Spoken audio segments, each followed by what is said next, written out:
नमस्कार दोस्तों, आपका स्वागत है हमारे चैनल में।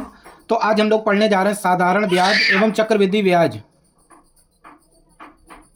तो देखिए क्या होता है, साधारण ब्याज क्या होता है।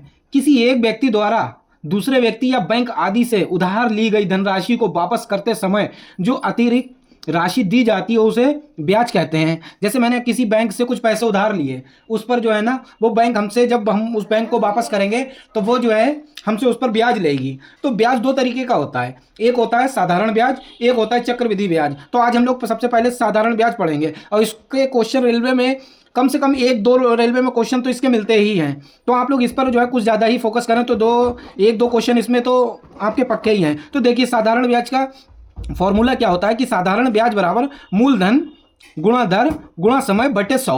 तो जैसे कि आप देख सकते हैं हमारे पास एक क्वेश्चन है, 5,000 का 4% वार्षिक दर से 2 वर्षों का साधारण ब्याज ज्ञात कीजिए। तो देखिए इसको हम लोग कैसे लगाएंगे।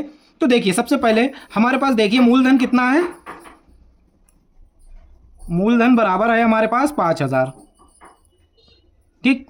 दर बराबर हमारे पास है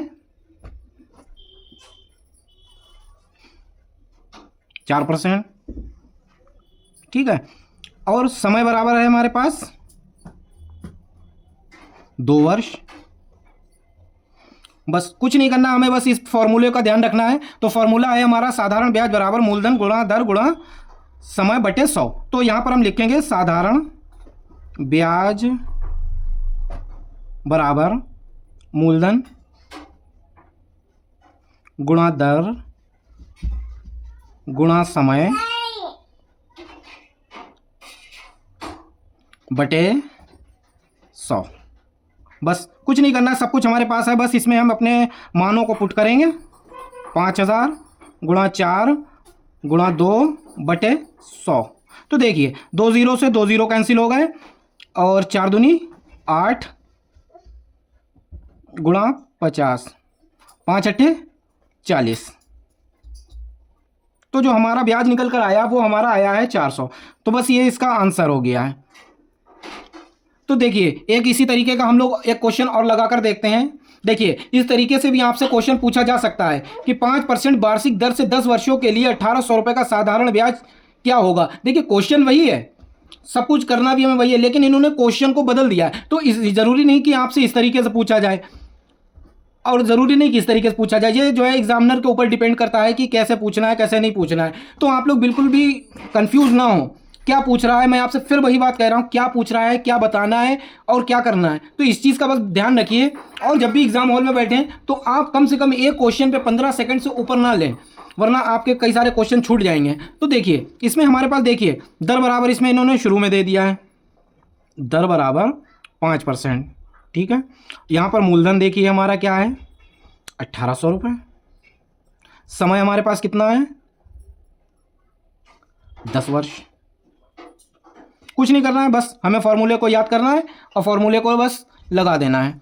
तो साधारण ब्याज बराबर क्या होता है, साधारण ब्याज बराबर मूलधन गुणा दर गुणा समय बटे 100। देखिए यहाँ पर मूलधन दे रखा है 1,800, दर कितनी है 5% गुणा 100, वर्ष जो समय दे रखा है 10 वर्ष दे रखा है बटे में 100। तो देखिए हमने अपने फॉर्मूले में पुट कर लिया है और कुछ नहीं करना, बस अब आपको इसमें जो है ना इसको सॉल्व कर लेना है। तो देखिए इसे सॉल्व किस तरीके से करेंगे। देखिए 2 जीरो से 2 जीरो कट गए, ठीक है। 5 धाम 50, 1,800 गुणा 5 धाम 50। बस इसको हमें लोगों को जो है ना खाली सॉल्व कर लेना। तो ये हमारा आ जाएगा 900, 18 पंजे 90। तो ये हमारा इसका आंसर हो गया। कुछ नहीं था, इसी तरीके से आपको अगर एग्जाम हॉल में मिलते हैं तो आप लोग जो है इसी तरीके से लगा सकते हैं। चलिए एक और हम लोग क्वेश्चन देख लेते हैं।